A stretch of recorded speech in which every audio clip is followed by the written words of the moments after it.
Hello, good morning to all of you. अक्सर आजकल आप देख रहे हैं कि कोचिंग के टॉपर्स की जो कोचिंग में टॉप करते हैं, टॉप 10 रैंक में रहते हैं, टॉप 20 रैंक में रहते हैं, उनकी आजकल आप देख रहे हैं कि रैंक जो मेन कॉम्पिटिटिव एग्ज़ाम है, नीट का एग्ज़ाम हो गया या आईआईटी का एग्ज़ाम हो गया, वहाँ पे उनकी रैंक ख़राब आ रही है। इसका क्या कारण है? क्या वो पढ़ते नहीं हैं या कम पढ़ते हैं? What's the reason behind it? क्या आपने ये जानने की कोशिश की? आप डेटा उठा के देखिए, you will come to know कि होता क्या है। आजकल कोचिंग में बैचेस बना दिए जाते हैं और टॉपर्स जो वहाँ पे टॉप कर रहे होते हैं बच्चे, उनका एक अलग बैच बना दिया जाता है। कहीं कहीं चोरी छुपे टीचर्स उनको पढ़ा रहे होते हैं और उनको कहते हैं कि बस तुमको इधर का कराएंगे, उधर का कराएंगे। तो वहाँ पे डबल नुकसान करते हैं वो लोग। जो 10 लोगों को सेलेक्ट किया या 20 लोगों को सेलेक्ट किया, उन पे एक्स्ट्रा वर्क करते हैं, मतलब इधर उधर के। अब ये एक बताइए, एक कोचिंग में मान लीजिए एक टीचर है, क्या उसका सारा कमांड अच्छा होगा? पूरा सब्जेक्ट अच्छा होगा? नहीं अच्छा होगा। हो सकता हो, मैंने ये नहीं कह रहा कि नहीं होगा, बट हो सकता है कि कोई पोर्शन में वो वीक हो और कोई पोर्शन में वो बहुत अच्छा हो। टीचर की बात कर रहा हूँ मैं। तो इसका मतलब वो टीचर जहाँ पे बहुत कंफर्टेबल जोन में होगा, वहाँ पे बहुत सारे क्वेश्चंस कराएगा, इधर उधर के क्वेश्चंस कराएगा, मीन्स आउट ऑफ सिलेबस जाएगा वो। आपको फील गुड आएगा कि wow what a teacher I have got. But dear students, वो हो क्या रहा होगा उन 10 बच्चों को इधर उधर का करा के जो उसको करना है। आजकल सारा मामला क्वांटिटी बेस्ड हो गया है। क्या हो गया है? Quantity based. जो पेपर्स आ रहे हैं, एनटीए पेपर बना रहा है, वो क्वांटिटी बेस्ड हो गया है। और हम बहुत ज़्यादा अगर क्वालिटी में जा रहे हैं, किस में जा रहे हैं? क्वालिटी में जा रहे हैं। क्वालिटी जानना बहुत अच्छी बात है, बट आप अगर सिर्फ और सिर्फ आउट ऑफ सिलेबस जा रहे हो, देखो ये देखिए, इनमें फंसे हुए हैं, इन चीज़ों में हम फंसे हुए हैं। देख रहे हैं आप मेरे पीछे, ये देख रहे हैं आप, इन चीज़ों में अगर हम फंस गए हैं, उलझ गए हैं, हम इन चीज़ों में उलझ गए हैं। ये देखिए सामने हमारी नज़र नहीं आ रहा है, हमें कुछ भी नज़र नहीं आ रहा है, तो आंखें खोल लो, सारा सिलेबस पढ़ो, सबको इक्वल वेटेज दो। सबको जब इक्वल वेटेज दोगे आप, तभी बढ़िया रैंक आएगी। और देखिए लास्ट ईयर भी क्या हुआ, गोरखपुर की लड़की जो साइकिल चला के जाती थी 75 किलोमीटर गांव से गोरखपुर, रैंक आई। क्यों? कोई प्रेशर नहीं है। हम क्या करते हैं, कोचिंग वाले क्या करते हैं भाई, कोचिंग वाले अगर एक्स्ट्रा आपको नहीं बताएंगे तो आजकल सारा मामला तो कॉमर्शियलाइज्ड है। कॉमर्शियलाइज्ड मतलब समझते हैं? अगर वो इधर उधर का नहीं पढ़ाएंगे तो तुम्हें कैसे लगेगा कि ये कोचिंग अच्छी है, वो कोचिंग अच्छी है। तो ज़्यादातर कोचिंग वाले पेपर भी, जो मेरे पास बहुत सारे पेरेंट्स का फ़ोन आता है कि भैया सर आप बताओ कि हम अपने बच्चे को कौन सी कोचिंग की टेस्ट सीरीज़ ज्वाइन करवा दें।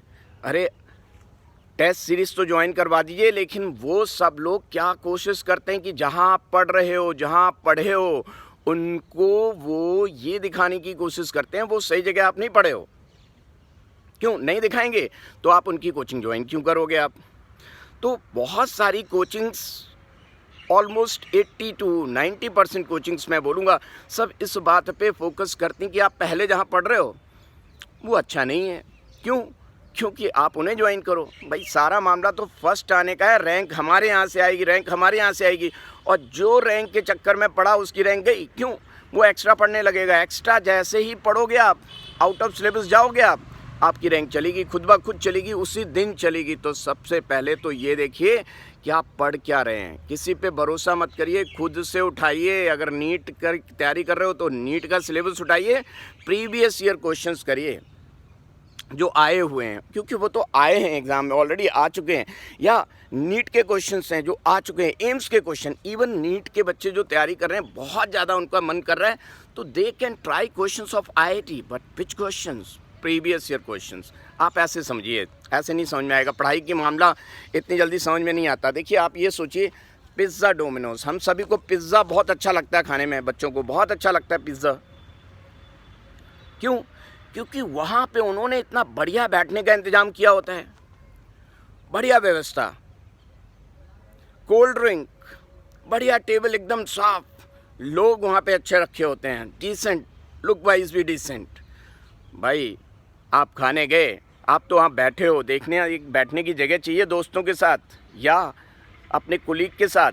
हम तो इसलिए गए थे, और भूख भी लगी होती है, भूख लगी होती है ना भाई, तो सूखी रोटी भी बहुत अच्छी लगती है। यही ऐसी जगह जहाँ पिज़्ज़ा मिलता है, भगवान कसम, अगर आलू का पराठा, मेथी का पराठा, गोभी का पराठा, हाय चटनी के साथ, हरी हरी चटनी के साथ दिया जाता आपको, छाछ के साथ, लस्सी के साथ, और घर में होती कोल्ड ड्रिंक। घर में कोल्ड ड्रिंक मतलब घर में पैदा होती है, भैंस मान लो कोल्ड ड्रिंक दे रही होती है,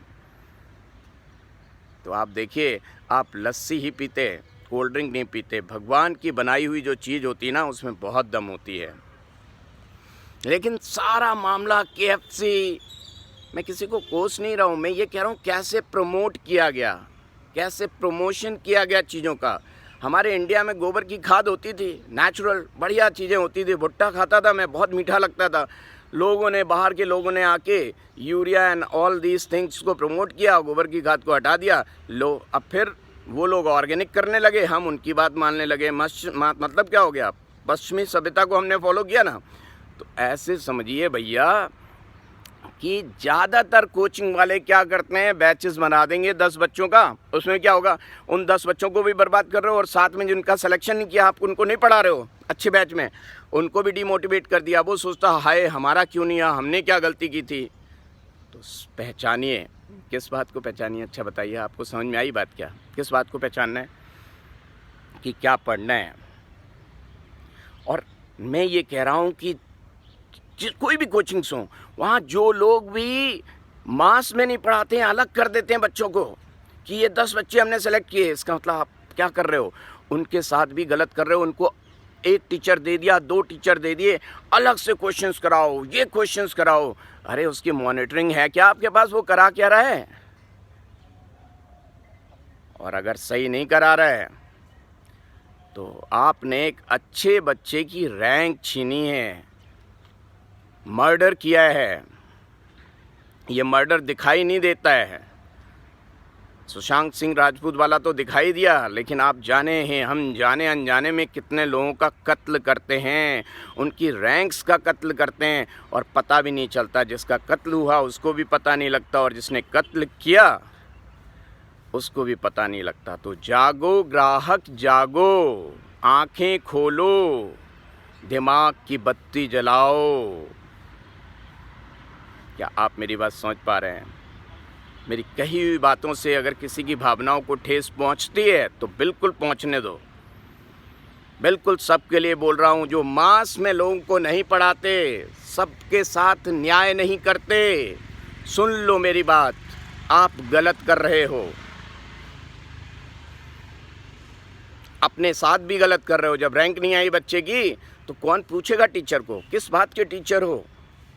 सिलेक्शन नहीं हुआ बच्चे का तो तुमने किया क्या? यानी कि कहीं ना कहीं तुमसे ही गलती हुई। और पेरेंट्स, ख़ास तौर पे मैं आपसे अनुरोध करना चाहूँगा, विनती करना चाहूँगा from the internal core of my heart कि बच्चों पे रैंक का प्रेशर ना दें, बच्चे को स्वतंत्रता से पढ़ने दें। जब उसको पढ़ने में मज़ा आएगा, समझ आएगा तो मज़ा आएगा, मज़ा आएगा तो समझ आएगा। काबिल बन प्यारे, कामयाबी तो झक मार के मिलेगी, तो रैंक तो खुद ब खुद आएगी। रैंक के चक्कर में कहीं भी ऐसा काम ना करो कि तुम नॉलेजेबल तो बहुत बन जाओ लेकिन कंपटीशन में मार्क्स कम आ जाए। मैंने बहुत सारे बच्चों को देखा है जो एम्स में, देखिए काबिल, अभी एम्स का अलग पेपर होता था। मैं तो कहता हूँ कि बच्चे गलत नहीं हैं, जो आउट ऑफ सिलेबस भी पढ़ते हैं वो गलत नहीं थे तब तक जब तक एम्स का पेपर अलग होता था। लेकिन आज एम्स नीट के थ्रू हो रहा है और NTA नीट में ऐसे क्वेश्चन डाल रहा है कि क्वांटिटी बेस्ड हैं। जो बच्चा इस बार फर्स्ट रैंक लाया, अगर दोबारा पेपर करा दो, पता चला 50th रैंक पे पहुंच जाए। क्यों? वो 3 घंटे का मामला बहुत इंपॉर्टेंट है। मैं ये नहीं कह रहा हूँ कि तुम पढ़ो ही मत, 3 घंटे में हो जाएगा कुछ ना, पढ़ो अच्छे से। और वो 3 घंटे बहुत मैटर करते हैं। उसके लिए कोशिश करो पेपर में कि क्या गलती नहीं करनी है, कैसे क्वेश्चन को अटैम्प्ट करना है।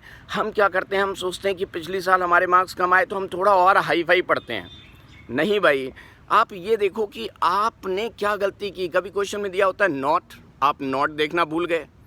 कभी क्वेश्चन में दिया होता है कि बोथ, आपने पहला आंसर देखा, सही लगा, आप पहले ही टिक कराए जबकि नीचे बोथ भी था। Are you getting my point students? ठीक है, आज के लिए मैंने इतना ही बोलना था।